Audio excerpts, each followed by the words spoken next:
Hello, Hey. back to talk Mhm. about basketball. It's Yes. a round one. We Yay. talk mostly about an oblong, weird shaped one, Mhm. but now it's basketball. College variety. Yeah.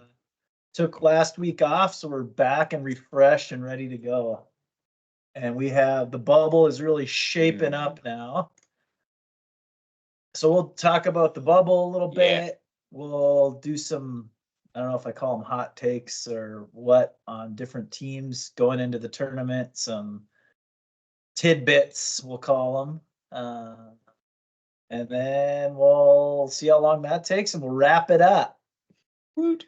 So the first thing I'm going to start with is, so I've said this before, but a lot of people talk about the bubble, the bubble, who's going to get in, who's not going to get in. And Yeah. some people are like, well, who cares? Those teams aren't going to win it all. But we can at least talk about it for a little bit because, there's usually a bubble team that sneaks in and then wins a game or two, makes a Sweet 16. So Like that's VCU, I think the first year they had the play-in teams or whatever, VCU went from a play-in team to the Final Four.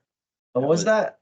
That was shocking. So that was a long time ago. That was a long time ago. It's like 2014 probably. I do this all the time where like two Think so. different concepts.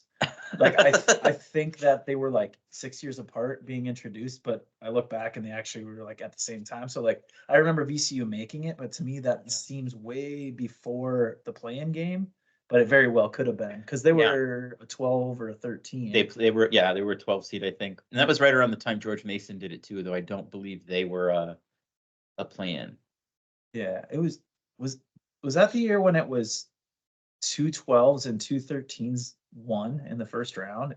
It was 12 That I versus don't 13, remember. 12 versus 13. That I don't Western remember. Kentucky. Remember Western Kentucky? Did they play Illinois at one point? I think they may have. We better look this Yeah, I up real gotta see quick. it. Yep.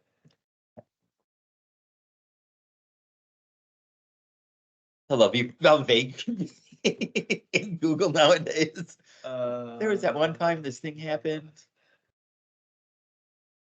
I didn't get any basketball results on my first search, so that's not good. Nope. All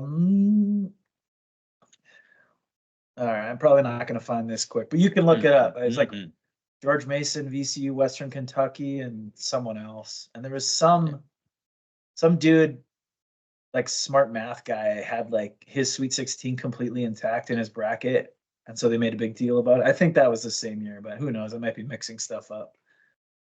Anyway, so let's get back to this whole bubble situation. So one of the guys I follow updated his seed list this morning, so I'm just going to go off of that. So according to him, the kind of the last four in at this point: Virginia, New Mexico, St. John's, Villanova, also Seton Hall, Florida Atlantic, TCU, Oklahoma are kind of right around that line as being barely in.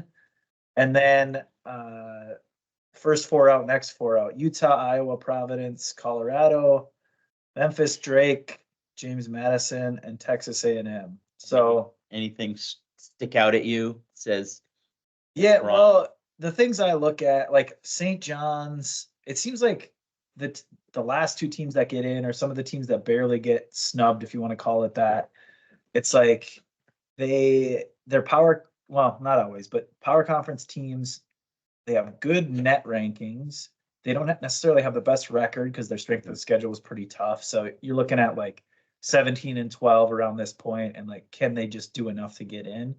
But then they're dangerous in the tournament because they're battle tested, and because they usually play in tough conferences with a lot of tough games, which is why they have a lot of losses. And if they get hot at the right time, obviously they can make a run. So like St. John's, you got Patino, the vampire who doesn't seem to age. He's still coaching at St. John's, and right now, according to this guy, they would be in. They've got a lot of seniors on the team, so great coach historically. Seniors on the team, they're high in the net ranking and KenPom rankings. So if they can just get in, they probably feel like they can compete with anyone, and I definitely think they could. they don't have a lot of turning experience the last couple years, so that could hurt them. But when you have the coach, you have seniors, you've proven that you can compete with some of these very good teams. So teams like that, Vanilla Nova. Villanova is another one, kind of to a lesser degree. I don't know that I would trust them quite as much as St. John's, but probably just because Jay Wright isn't there anymore. But it's the same formula. I'm not so sure if they have a lot of seniors. I didn't look close at that, but that program just hasn't been the same though since he's left. I mean, he was the thing that made it move, and I don't think they've got the same in their right. replacement, unfortunately for Villanova. But it's kind of the same along the same lines, right? Like they're ranked pretty high compared to some of these other bubble teams as far as like a net ranking or a KenPom ranking. So if they get in, and they get hot, they could obviously, you could see them winning 2 games, getting in as like a 12 and upsetting, beating a 5 and then maybe upsetting a 4 or whatever, something like that. Other teams, New Mexico has a ton of experience, and that's actually Pitino's son coaches New Mexico. Oh, that's right. Yeah, he was at Minnesota and couldn't make Minnesota work, and so he went to New Mexico. That's right. Yep. So they're just barely in, according to this. Again, they have a ton of experience. They play super fast. They would be an exciting team to watch. I'm not necessarily saying that I think they're going to win a game or win 2 games. They're a team that has kind of been up and down. They were like sprinting towards like more like a 7-8, 6-7-8 seed, and now they kind of fell off the last couple of weeks. But so I guess if I had to pick one at this point, bubble team, provided they would have to get in, so they can't really afford too many more losses here towards the end of the year. But like a St. John's, I think is a good pick to make a little bit of a run. Another team. So now just kind of jumping around to some other teams that I don't know have maybe an interesting story or could make a run in the tournament. So we talked about Gonzaga a couple of weeks ago, and they were on the outside looking in. Yeah, felt like like they were out technically. Like a lot of bracketologists had them out. Yeah. Well, now they went on I mean, they haven't lost a game since then. They won at San Francisco, which you're like, oh, who cares? But I think that was good within that league, though. Like they're one of the top 3 or 4 teams in that league, right? San Francisco. Yeah, so I mean, they won at San Francisco, which is technically a quad 2 win, I think. Yeah. And then they just blew out St. Mary's at St. Mary's. Yeah. So getting that win on the road, in my mind, gets them in, kind of no matter what they do the rest of the way. Name gets them in. Like if Gonzaga gets 20 wins, I feel like they're going to get into the tournament for the foreseeable future. Yeah, it seems like it. But now, I mean, this guy. So I keep saying this guy. So Bracketville, it's actually just a WordPress site, but I just like how he lays it out. 1998 again. Bracket Guy Dave, I think is his name on Twitter anyway, or X, whatever you want to call it. Got to keep up with the times. Oh, not me, man. I'm too old for that. The times are passing me by. But he's got them as a 6 seed, all the way up to like the last 6 seed at this point. So I think if you're a 3 seed, or what 6 plays 11, whatever. Gonzaga gets in as a 6 or a 7. I don't know that you're loving playing Gonzaga as like an 11 or a 7 play. Why can't I think of it? 7 plays 10. So if you're like a 10 or 11, I don't know that I think you'd rather play someone other than Gonzaga just because they always seem to make a little bit of a run. But they've always had more power as an underdog, I feel like. Yeah. And I mean, they're still going to feel like an underdog because they're this season, best case scenario, I think they probably get like a 6 seed. So that first game obviously won't feel like an underdog because they're going to play a bubble team. But after that, they're going to, well, I guarantee you Mark Few will push that button to try to get the most out of his team. But I don't know how I really feel about them making a run because they just haven't had the greatest year. I mean, usually we're talking about them as like a 1 or a 2 or a 3 seed rather than sneaking in the tournament. But that's right. Who else do we got? Creighton. I've talked about them a Oh, little yeah. bit before. So right now they are a projected the last 3 seed, Yes. 12th overall. So I've said this before with like seniors, upperclassmen, basically upperclassmen guards. Creighton's won at least one game in the tournament the last 3 years, I believe. So if you're looking for I don't know if you call them a dark horse, but like a team to make it all the way to the Final Four, like as a 3 or worse seed, Yeah. that I mean, there's not going to be a better team there just because of what I just explained. I think like the Big East last year had like how much did they have a quarter of the Sweet 16? It felt like, or did they have 5 teams make it in the Sweet 16? They were red hot last year, Big East. Sounds right. And then now they have 3 teams ranked in the top 12, or seeded in the top 12 according to this guy. And I don't know, that's a killer league. Like Marquette, Creighton, UConn. I mean, any one of those teams I think could make a deep run in the tournament. Marquette played UConn last night. I didn't even. It was close when I stopped following it, but yeah, I don't. UConn. I don't actually know who won that game. I'm pretty sure UConn must have held on according to this. They're still the number 2 overall. Although a road loss at Marquette is not like it would destroy you. Marquette is very good. Excellent. Well coached. Butler won, if you care. Butler, where we got Butler on here. They're not. They're 18 and 13. I don't think they're gonna make it. They were on the bubble at one point. Were they? Did they have a bid?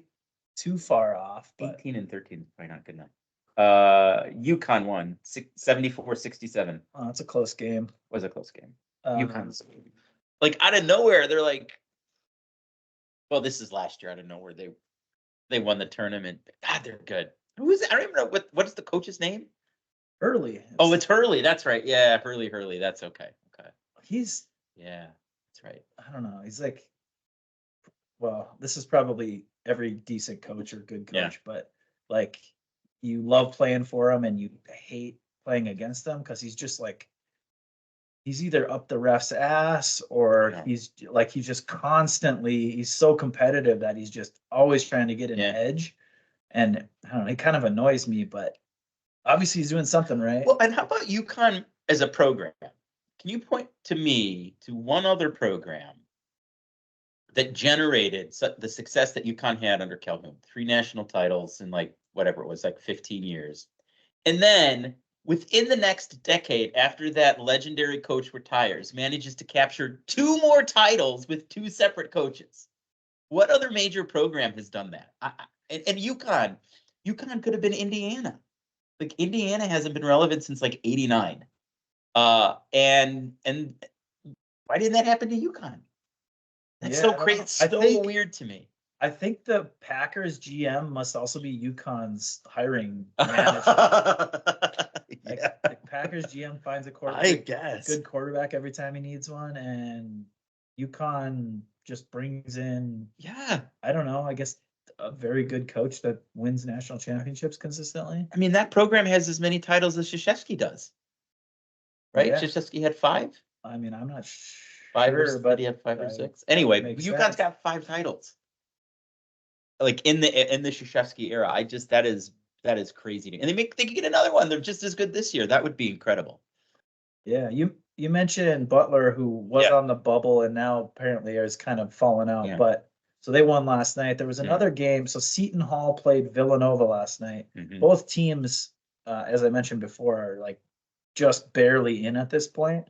So obviously, I've heard before that the committee who makes the bracket looks at that down the stretch, like you're playing against teams that are in the tournament or other bubble teams, and like they look at that if they're trying to settle some sort of dispute between who should get in and not. It's like, well, they played each other. Who won that game down the stretch? So if you're looking at that, Seton Hall beat Villanova last night. Seton Hall looks like they're going to be in with obviously. What is there, like the major conferences have like a game or 2 more to play before the conference tournament. And then the smaller conferences, a bunch of them, maybe a handful of them have already started. So it's March and it's madness. It is maddening already. Although it's kind of going to be like a lot of April madness too, because the first weekend is Yeah, it's late the this year, isn't it? 21st Yeah. is the Thursday. So the second weekend will finish up like in April already. And then obviously the national championship game will be later than it has been in a while, I'm pretty sure. But Can we start go back to something? We started talking about that VCU run, and it all ties together because that was the year that VCU made it to the Final Four. They lost to Butler in the Final Four, who then went on to play UConn in the finals and then lost. So that was the Kemba Walker year. and then the next year was Must have- Butler Duke. because that was that had to be the John Shire year. So I think they were 2010. I think they were the year previously. Oh, So it was Duke, UConn, and it was Butler both times. And then the Gordon Hayward was only on the first team or first, yeah. And that was a crazy game. I It kind of was. slipped my mind, but like Yeah, there was it was awful. there was a Yeah. half court shot Yeah. that went backboard rim and out, right? Would have won it for Butler. I don't think it was that close. I've been up here. I don't think it was that close. Well, we'll find out for you. But yeah, VCU was a 11 seed in the play-in tournament. They beat USC that year to get into the main bracket.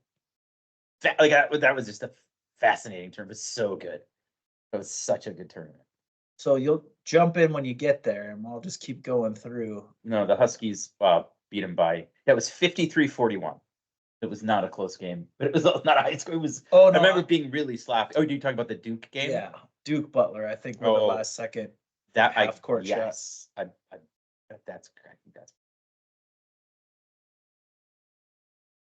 Yeah, I think Gordon Hayward, I believe he shot it from half court and it went backboard rim and out. Yeah, that's right. Yeah, so that was 2010 was the Butler, was the Gordon Hayward team, and they won 61-59. So that was 61-59, high scoring game. Not really. indeed. All right, let's keep trickling down this list of teams on my notable list, we'll call it. So Alabama has had a couple losses the last week or two, but they're another team that has a lot of seniors. Like their coach has been there, like they've been fairly deep in the tournament the last few years. They're highly ranked. They're looking at like what seed are they looking at now? Like I said, they've fallen off. They're only a projected 4 seed at this point. But again, if you're looking for a team that's not ranked super high to make a deep like Final Four run or at least Elite Eight, Alabama's another one if they can kind of put it all together. You've got this one too, but they're right there. Auburn. You just can't underestimate Bruce Pearl in the tournament. I agree. He's Auburn, very high on the metrics net ranking, Ken Palm ranking. Bruce Pearl, the coach, dude. They won a game last year, or was it 2? I think they won a game and then they had Houston down early, like halfway through the first half. They were kind of pounding them, and then Houston woke up and ended up beating them by double digits. But I mean, like Auburn gets in there, they're going to be able to match up with anyone. Just depends on whether they can make a deep run. Who else? So BYU is another team that is kind of under the radar for sure. I mean, they're projected 5 seed. They won at Kansas. If you watch them play, it's almost like back to Jimmer Fredette. I was just gonna say, is he playing? Is he back on the roster? I think he's still playing overseas. He is. He's playing in like China or Japan or something. Well, he'll never quit. He'll have a gray beard. He'll be 65 and he'll still be shooting jump shot threes. Pay you to play a game. Why not? Why not? Yeah, but BYU, so they won at Kansas. It's been a couple weeks now, but they're kind of hanging out right in that 4 or 5 seed range. And again, upperclassmen for the most part that produce most of their output. I forget the name of their coach. I mean, coach somebody. Yeah, I can picture him. I just can't think of his name. BYU's coach. Yeah. So their coach, what was his name? He coached there for like 700 years in a row, and then now he's been gone for maybe 2. So they have a younger guy who maybe came over from Didn't realize BYU had a legendary basketball coach. Oh, he wasn't legendary because he never really went deep in the tournament. Okay, all right. They made just had a coach who was there a long time. They Got made it. the tournament a lot. Okay. He was.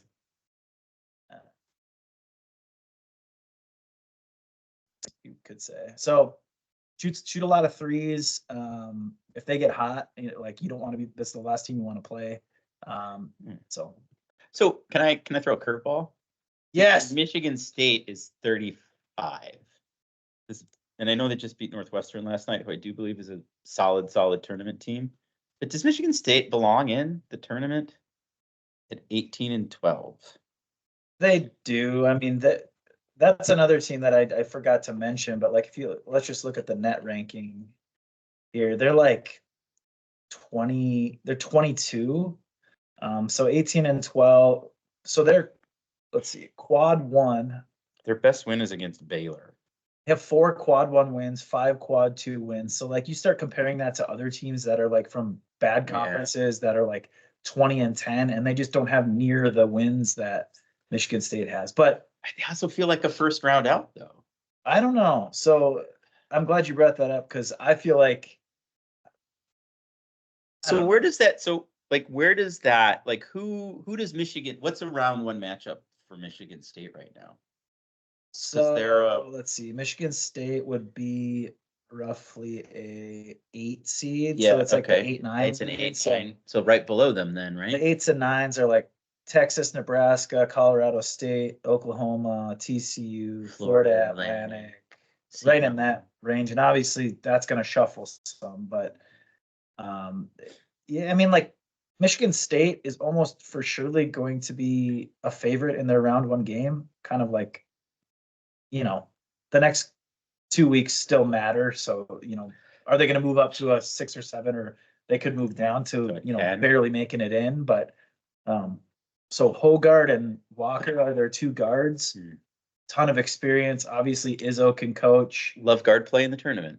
And I actually like them to make a decent. Oh, run. Really? I mean, I guess they just beat Northwestern. If you're thinking about an 8-9 matchup, that could be Northwestern, could be Mississippi State, could be Texas, could be Nebraska. I don't know. I feel like any one of those, like all of these games from Boise State through to like Oklahoma, feel like coin flips. Like I like these teams would be matched up, and it could go either way in any of these. Like you have a strong favorite against Michigan State, Colorado State. Like if they played each other? Yeah. Like if that was like an 8-9 matchup. Obviously you got to take the team that has been there more. I'd take Michigan State, but Colorado State also has a lot of upperclassmen, and they just seem like they've gone on the road and they've been competitive, or they've won games on the road. Man. Deep cut. You're just rattling off like Colorado State's roster. Yeah, they have Stevenson. He's a senior. I think he's the player of the year in the Mountain West Conference, or going to be considered for it. Okay, now do Appalachian State. They have a lot of wins and not a lot of losses. But I can't tell you I've seen them play a game. And who has? Appalachian State. Are they even in? Yeah, they're in the Missouri Valley. No, what is one of the other? Are they in the Ohio Valley? Maybe, because that's a conference. That's a thing.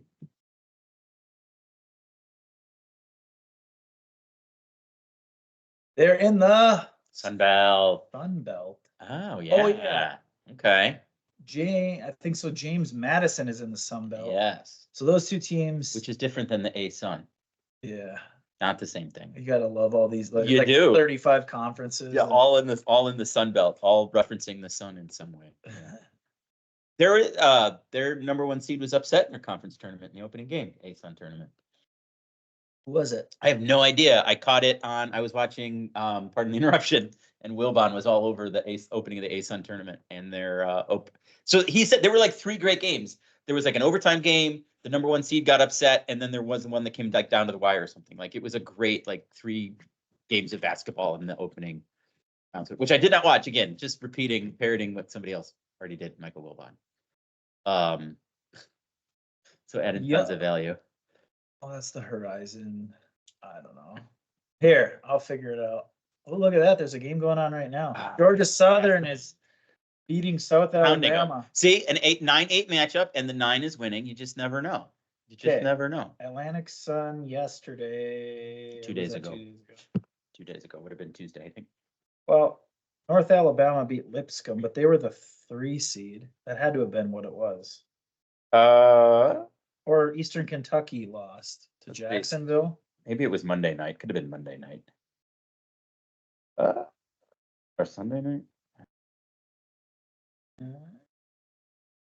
Yeah, I don't know. I don't know. It had to. Eastern Kentucky could have been like the. It was Eastern Kentucky lost to Jacksonville. That's right. I'm going to Jacksonville. And Stetson won. You haven't had your Stetson's opinion yet. You know, Stetson. You know, have they ever made the tournament? Stetson. I love their hats and cologne though. Quick little tidbit here while we're doing tidbits. So some friends and I in college used to pick every single conference tournament. So you start to like at least know the names of all these schools and all these and like sort of remember like pulling memories from the past of, oh yeah, Stetson was in the conference championship game, or they made the tournament once, or they seem like a team that, I don't know, is generally decent in their conference. But I think they're having a down year this year. Yeah, I do. Yeah. I know exactly what you mean. Stetson. But there they are. Right there. In the play-in. Okay, let's keep going through here. So Illinois is a team that, so they're projected a 4 seed. Seems low. Although I guess UConn was a 4 seed last year. I don't trust Illinois. I live in the state, but they just seem like a team that could win a game, maybe get to the Sweet 16 if they get lucky, and then that's just kind of their ceiling. I just feel like a team that can be bullied. You know, like they're just, if you out-coached to me. Yeah, he's just a red ass, that guy. Just yelly. I'm gonna yell some more. My face is gonna get really red. I'm gonna yell. And then his team loses by 15. I don't know. Yeah. Just not a huge fan. Yeah, they had an opportunity to move up the seed list. Was it 2 nights ago? They lost to Purdue. But at the same time, like Underwood, I think has had near unprecedented success, like with Illinois basketball under his run, like in terms of his ability to be at or near the top of the Big Ten Conference, the number of times he's at least been competing in the tournament, Big Ten tournament, and just the outright title. And he's made the tournament, I think, more consistently than any coach that's preceded him, at least in this century. But they don't do shit in the tournament, man. That's because he cheats recruiting, gets a lot of talent, and then doesn't quite coach him up right. No, he's not. I don't know. He really doesn't seem to be the in-game type of guy who's going to get you to the turning. I feel like he needs like overwhelming talent, and that's the way he can win. With you. So here's a trivia question on Illinois. I don't remember if I think it was 3 years ago. Anyway, the last time Illinois was a 1 seed, they lost in the round of 32, but who did they lose to? Loyola. Okay. He's a Loyola alum, and if you got that wrong, it was going to be the end of it. Game for Loyola, man. And again, it goes back to everything we were just saying about Illinois, right? Like they were bullied by Loyola. Like Loyola was, even this team now, which Loyola teams are fun to watch because they just don't have the athleticism, like that athletic talent. So the only way that they can score with any level of efficiency is through ball movement. That's the only way they can generate space. And they move the ball so well. It's a fun team to watch. It's also a frustrating team to watch because their lack of athleticism is always on display. But the way they pass and move like off ball, so exciting. And that's how they beat that Illinois. It's just so weird. Illinois was way more talented. I would assume it was on that team, Kofi Coburn. But just an unathletic big who could pass, like just completely destroyed them. And I totally saw that coming that year too, because like Loyola's defensive efficiency was like top 5, if not like number 1. Yeah.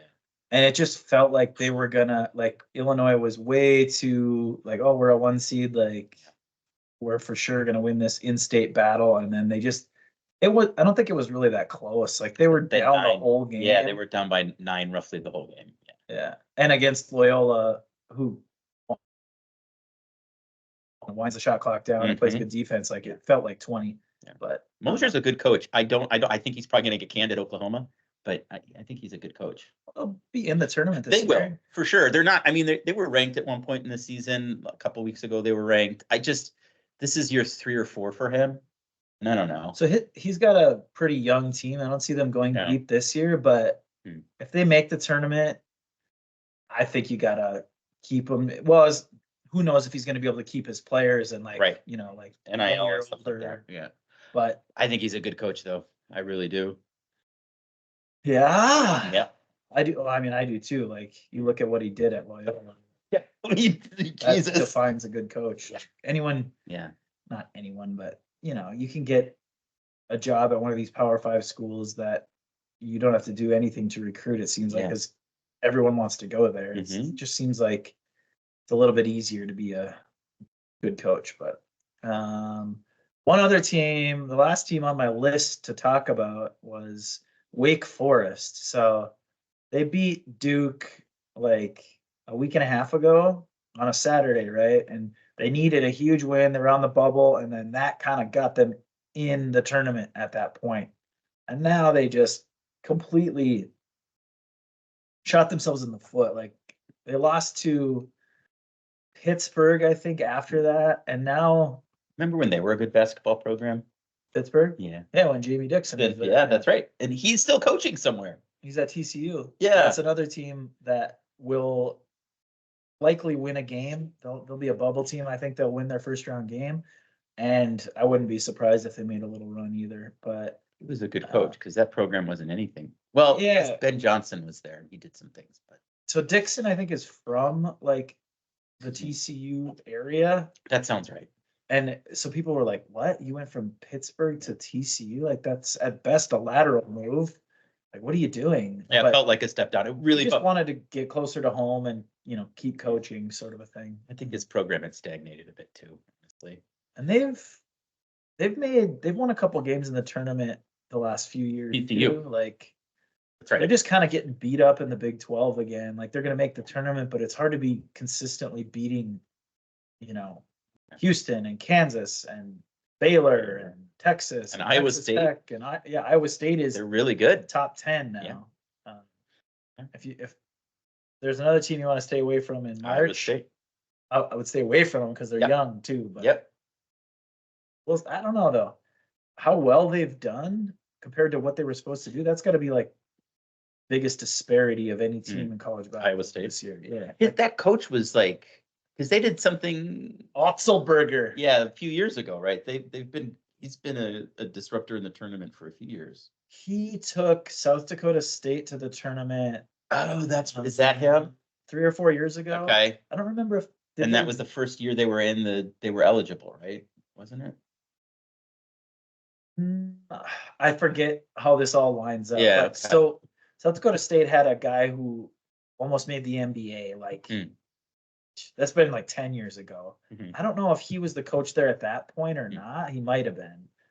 But they either won their first game or they came very close to winning their first game as like a 12.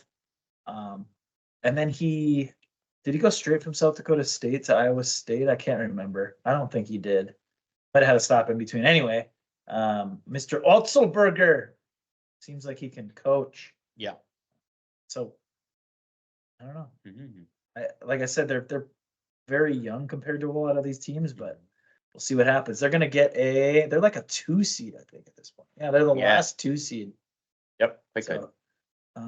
We kind of got off on a tangent, but Wake Forest just lost to Georgia Tech at home. And I mean, that basically, like, they're going to have to make the ACC tournament championship game, I would say, to make it now, because they're like the 10th team out, according to this. 20 years ago, that would have been a hell of a matchup. Wake Forest, Georgia Tech. Yeah. Not so much now. Not so much now. It was a good matchup. They just aren't that good.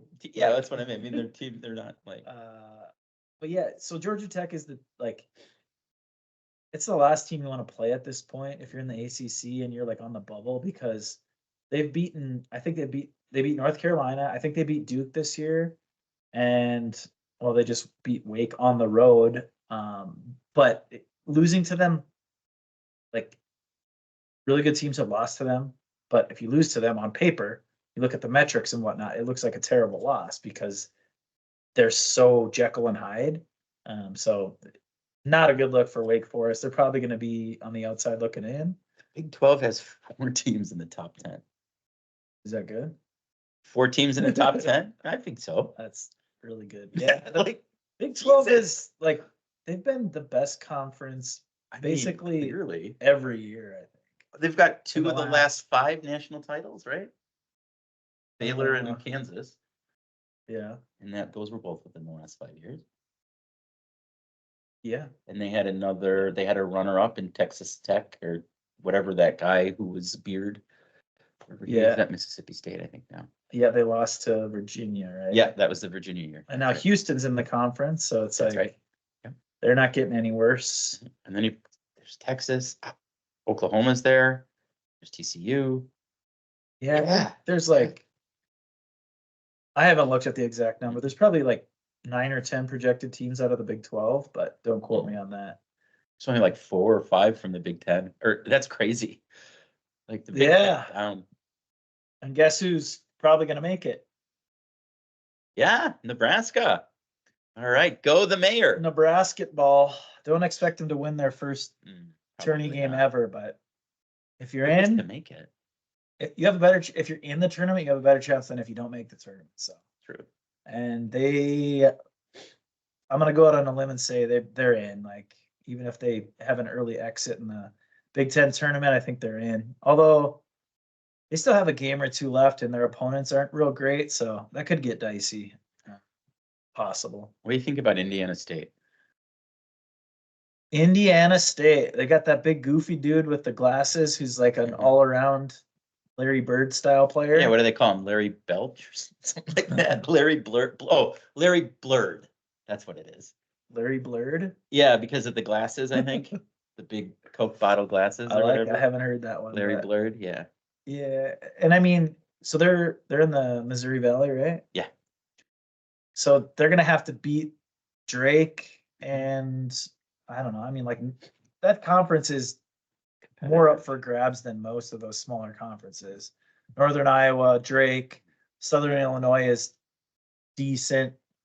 There's a couple other teams that are very decent in that conference. So, I mean, they're the projected winner, so they're in the bracket, but that conference is only going to get one team. I mean, Drake is out.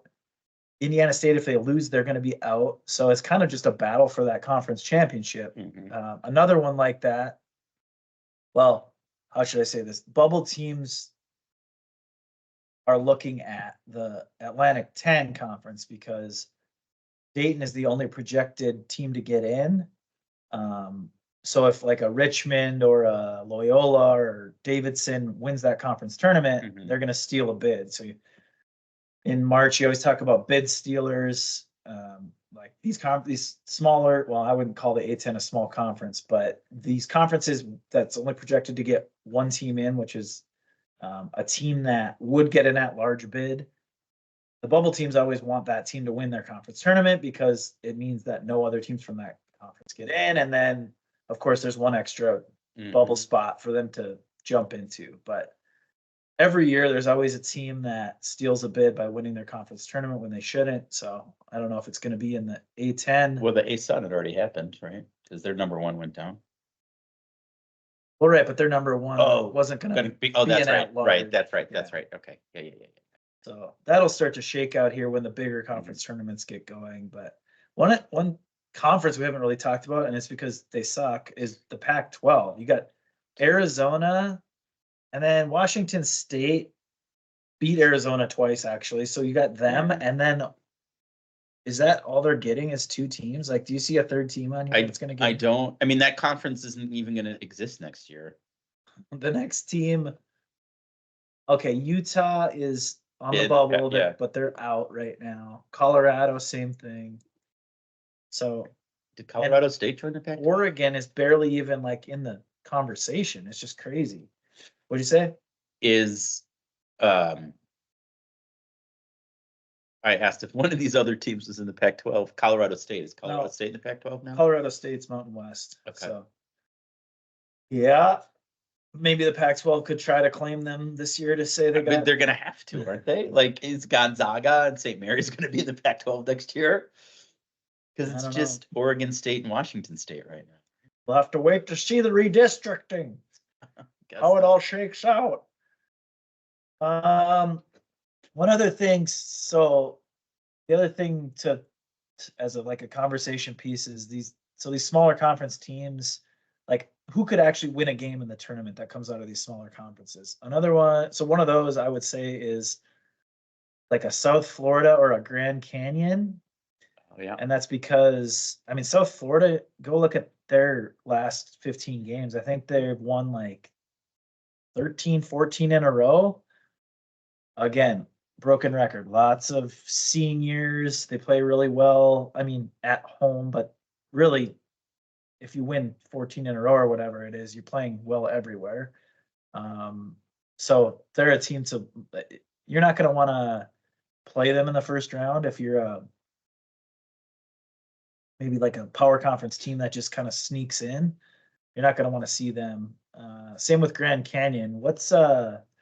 Forget Grand Canyon's coach's name. He played for, was it Vanderbilt? And he made that half-court shot, like that iconic shot. I can't remember his name, but Grand Canyon is like 57th in the Ken Palm rankings, which maybe doesn't seem very high, but for a team called Grand Canyon that maybe didn't have a basketball team, at least a D1 basketball team, like whatever. It feels like it started like an online college and all of a sudden coalesced into a D1 school. And then who else? I just realized like 2 days ago that Will Wade is the coach of McNeese State. Oh, where was he? Was a big deal. He was at LSU. That's right. Oh, but he got in big trouble, but they didn't fire him. That's right away. Yeah, because all that was going on, he was coaching a tournament team, wasn't it? Yeah, it was weird. It was like that was just a few years ago. That was like 2, maybe 3 years ago.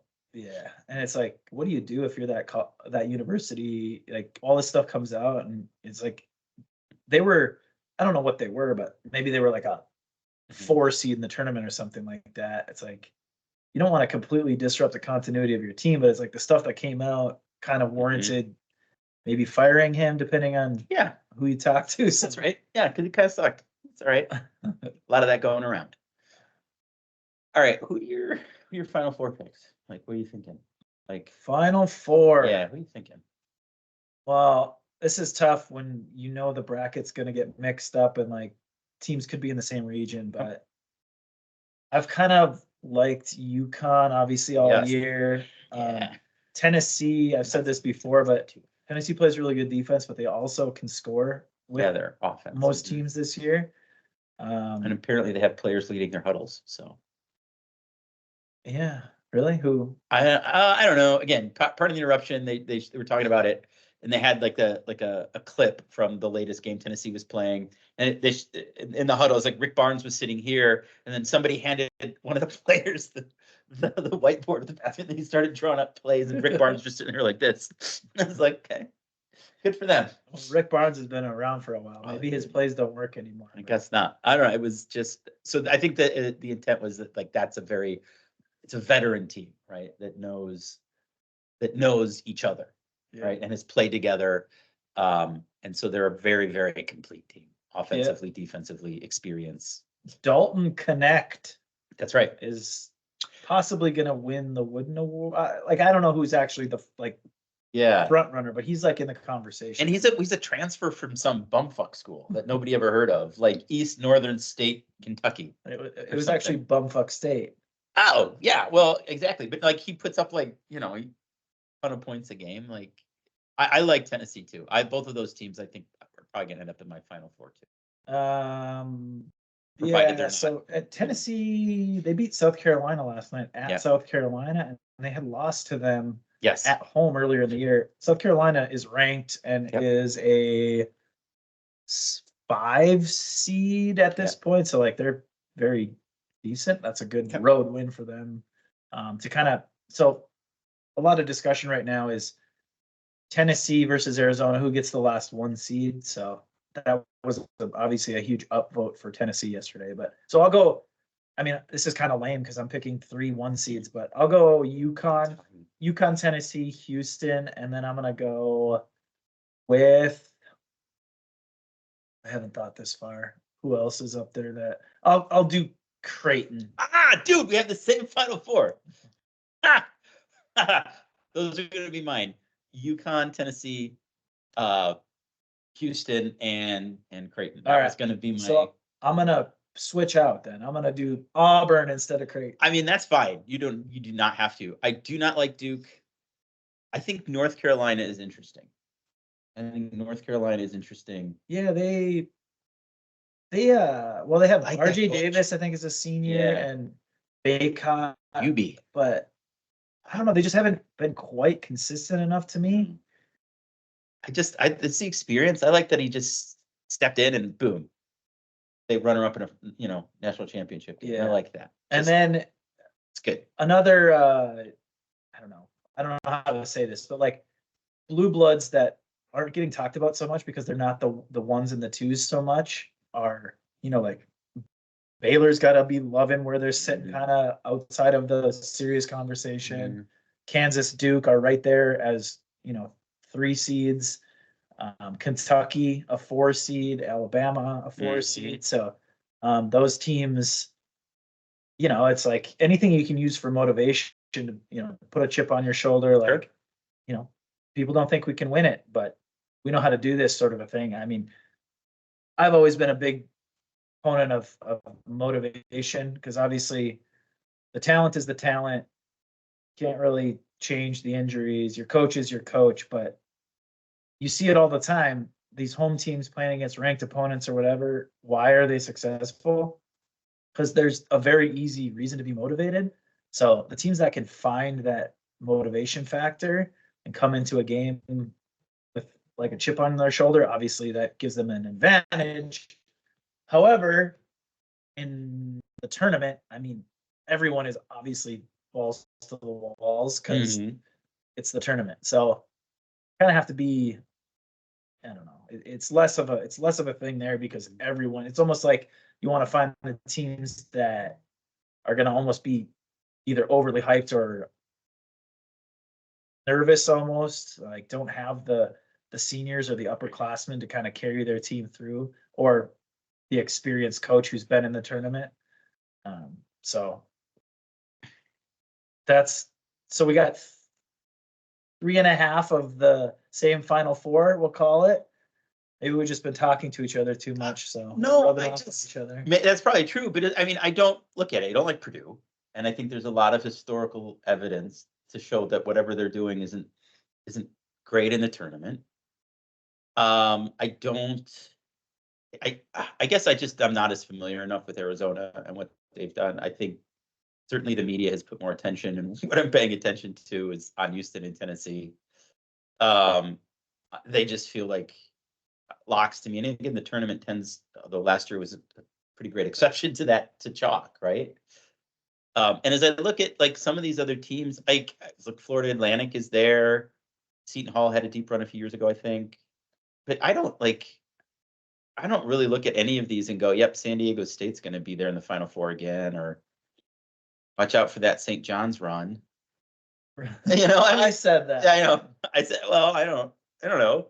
Or like Virginia. Does Virginia scare you? And no, they're actually. Run? I'd have to look at their resume more closely, but they're like frauds sort of this year as far as like being in the tournament, but like their metrics are really bad. Like they're like 60 something in the net ranking, I think. Let's find them real quick.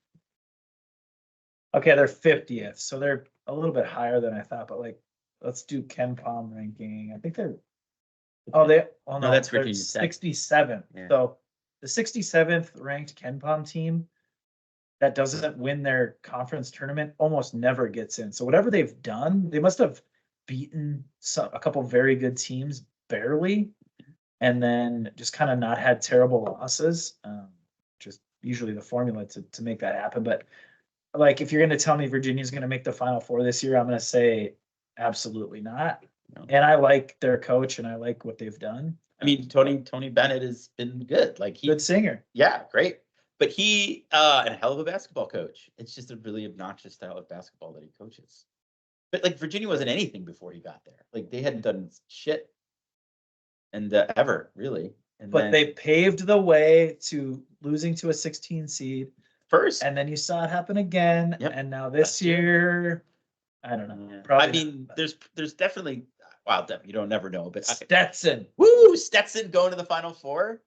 Like every year, there's probably one team. I don't know who it is this year. Like nobody's jumping out. Sam Houston, South Dakota State. Well, like I said, just real quick. Princeton. What was I gonna say here? High Point has a ton of wins, I think. I mean, I'm not saying they're gonna do it, but like you have these teams that have a ton of wins because they played in a bad conference all year. I think High Point has 22 wins, maybe. I could be wrong on that, but Samford does. Samford was like 23-3 recently. Vermont makes the tournament every year and doesn't seem to really ever break through. Although I think they won a game within the last couple of years in the tournament. Charleston was a big story last year. They actually played San Diego State very tough. Okay. The first game. So, I mean, if you like a team with a little bit of experience who almost upset a team that made the national championship game. That sounds good to me. Princeton as well. Remember Princeton last year? Yeah, they did have a bit of a run, didn't they? They made the Sweet 16. Yeah, and they almost made the Elite Eight. That's right. I think maybe Creighton beat them out. Sounds. Appalachian State is a team like Samford that has a ton of wins. I've already talked about McNeese, Grand Canyon, and South Florida. Richmond, we touched on, but Richmond has a ton of upperclassmen, that experience. They upset Iowa in the tournament. Was it 2 or 3 years ago, I believe? Yeah.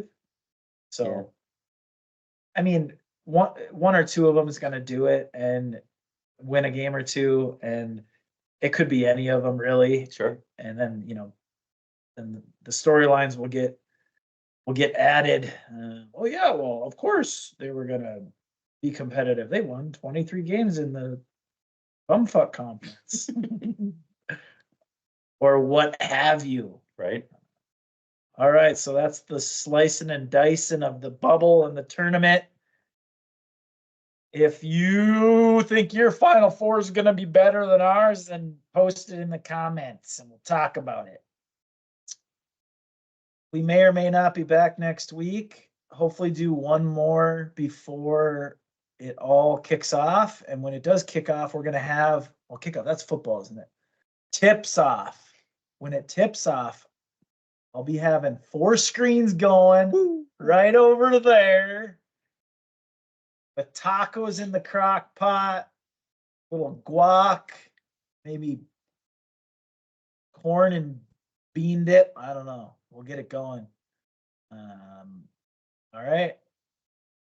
I'm getting kind of hungry just talking about it. Me too. It's lunchtime. All right. Peace. Hopefully we'll see you next week. Go Ramblers. Go Blurs.